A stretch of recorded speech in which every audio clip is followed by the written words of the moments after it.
Kasayan, magkakabit tayo ng voltmeter sa Rusi Passion 125. Ito siya. Yan siya kasayan. Yung nakaraan, ito. Yan yung kinabit natin, yung hazard. Ito naman tayo ngayon sa voltmeter. Ito siya. Ito ang gagamitin natin kasayan dyan na voltmeter. Ito, ngayon kasayan, kailangan natin siyang ilagyan ng lagyan ng stick glue para matibay siya, hindi siya pasukin ng tubig. Tapos duduktungan din natin dito ng wire. Magduduktong tayo ng wire dito para pag nilagay natin sa positive at negative, matibay siya, hindi siya basta-basta maglulus connection.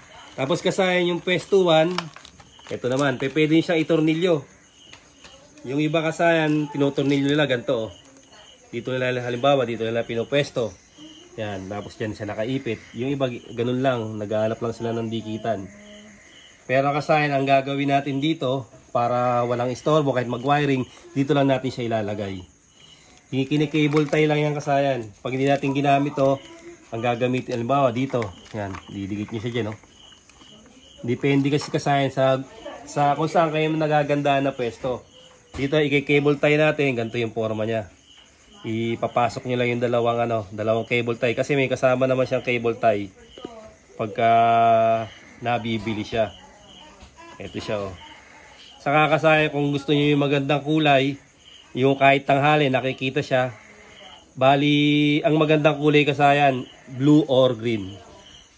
Ang magandang kulay na kahit tanghali nakikita siya o kahit masikat yung yung araw.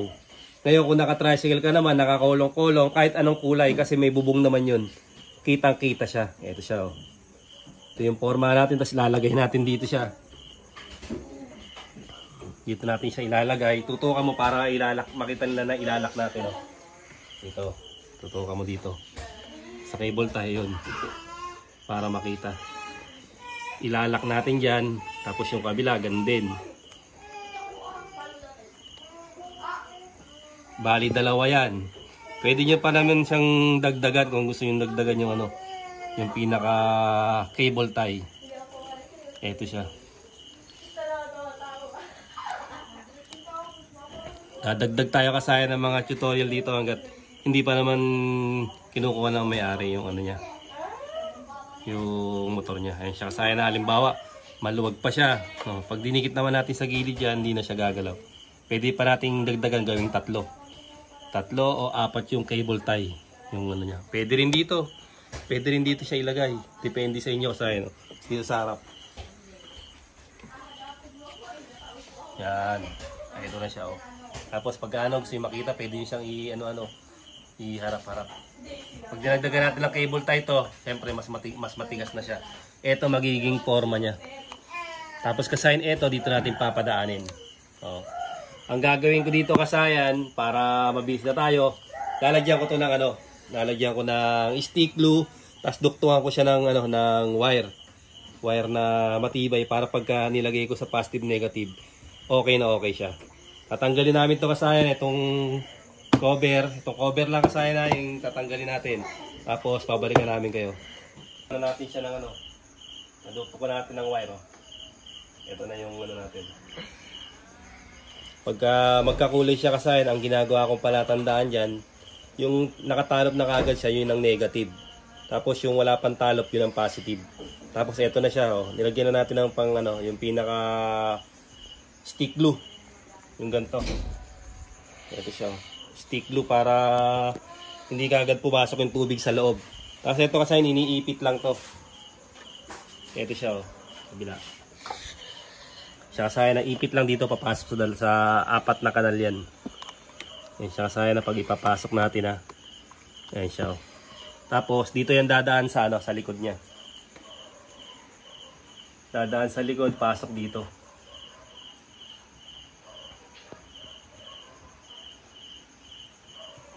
Dito siya dadaan para hindi siya bahala sa Dungutin na lang natin, hindi na natin kailangan buksan yung na yan.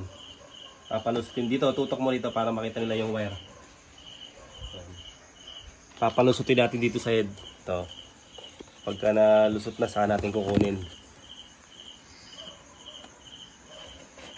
Kopya. Nalagyan pala ito ng pandikit. Dito, tingnan mo doon. Kung dumaan na yung wire. Dito sa ilalim, dito.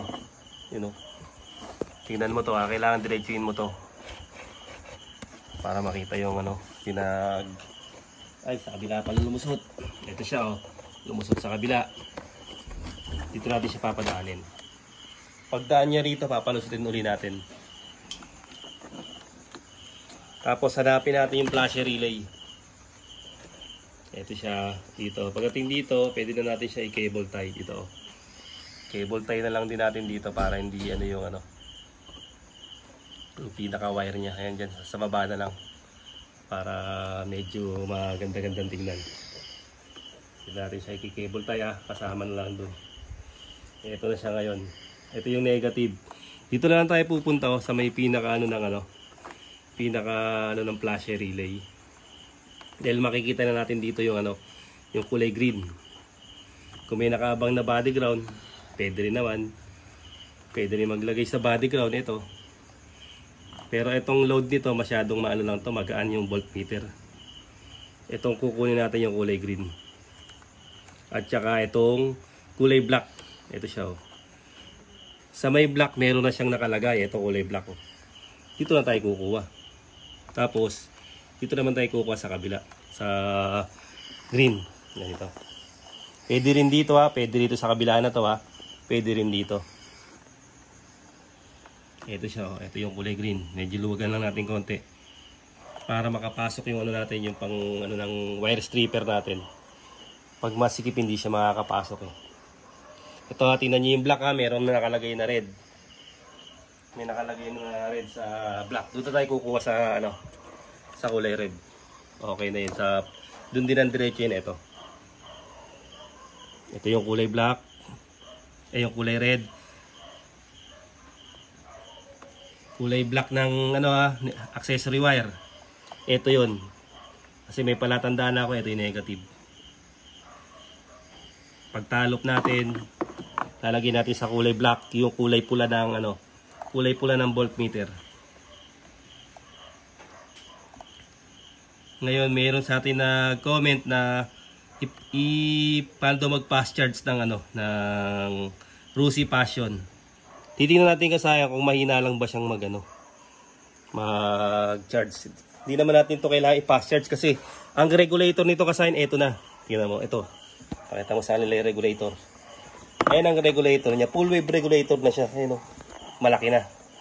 Kaya siguradong malakas na rin siya mag-charge. Tapos sunod natin yung kulay green. Yung kulay green ay negative. Yung body ground negative din. Siya handahan lang para hindi maano yung hindi mabawasan yung hibla ng ating wire. Mahina lang naman yan, ang konsumo lang naman yan babasahin lang naman yan, konting-konti lang. Babasahin lang niya yung reading ng battery. Ito siya yung negative. Kulay itim ng voltmeter, kulay green ng Rusi Passion 125. Ito siya. Ayan siya maghapon hanggang gabi umuulang kasayan, ngayon lang tumigil. Kaya ingat kayo sa daan, madulas ang daan. Ride safe lang.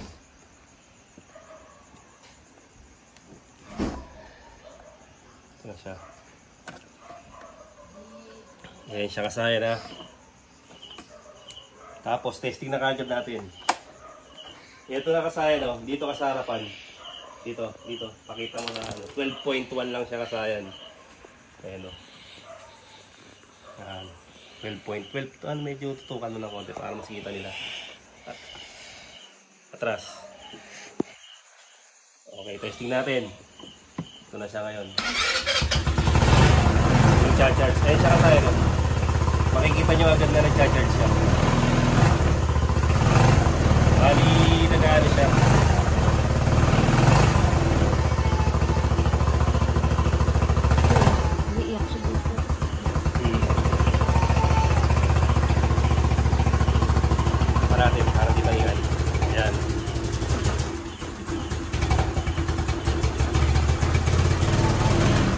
Ayan na siya kasayan ha.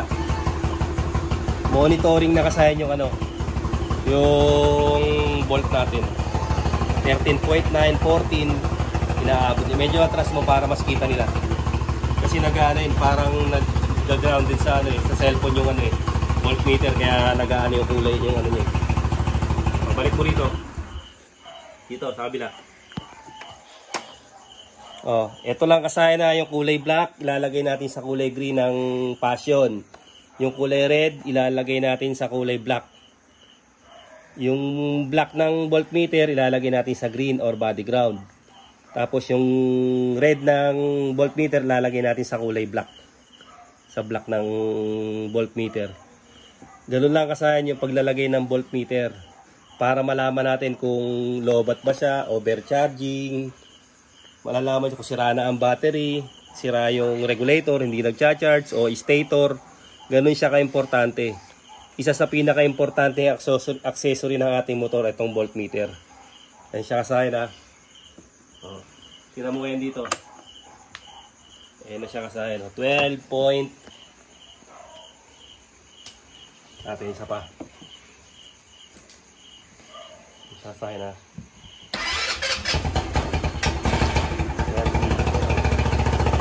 Medyo nalobat kasi siya kanina pag tinetesting. Pero okay na siya kasahin. Okay naman mag-charge ang ano. Nagpo-40 naman siya. Lalampas ng 14 to basta full yung battery nito. Hanggang dito na lang mga kasayan. Salamat sa panonood.